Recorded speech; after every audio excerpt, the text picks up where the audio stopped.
On va pas mentir, nous sommes des femmes soumises, mais nous sommes pas des femmes soumises à nos époux. Nous sommes des femmes soumises à Dieu. De la même manière que les religieuses chrétiennes sont soumises à Dieu, sauf que la différence entre elles et nous, c'est que nous, notre soumission, on la vit au quotidien en vivant normalement. Ça fait 8 ans que je suis musulmane. Ça a été un cheminement. Quand j'ai agréé l'islam comme religion, j'ai pas mis tout de suite le voile. Ça veut dire que les premiers temps, ça se concentre plus sur connaître Dieu, la prière, et ensuite vient l'application. Je n'obéirai pas à cette loi. J'obéis aux lois de la République qui ne sont pas en contradiction avec moi, ma religion et ma foi. Je n'ai pas le permis, c'est mon mari qui l'a, je l'avais pas avant de me marier avec lui.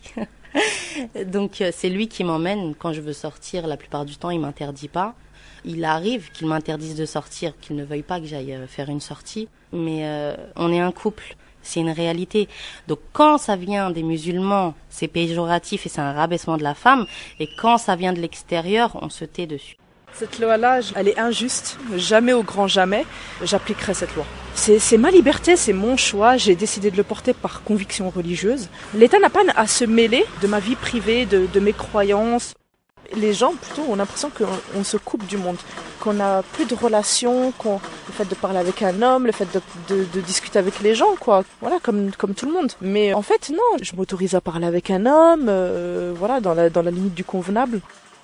Oui, il y a 2 semaines, il y a un couple qui est passé, j'étais avec ma fille. La femme m'a insulté.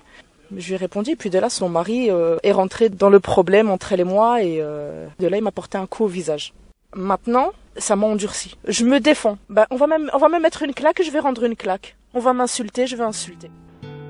Oui, je me considère comme une femme forte. Parce que faut les subir quand même, les réflexions des gens tous les jours. Avec l'hostilité des gens et le jugement, les préjugés que les gens ont par rapport à notre tenue vestimentaire, faut le supporter. Et essayer de faire en sorte de garder son calme.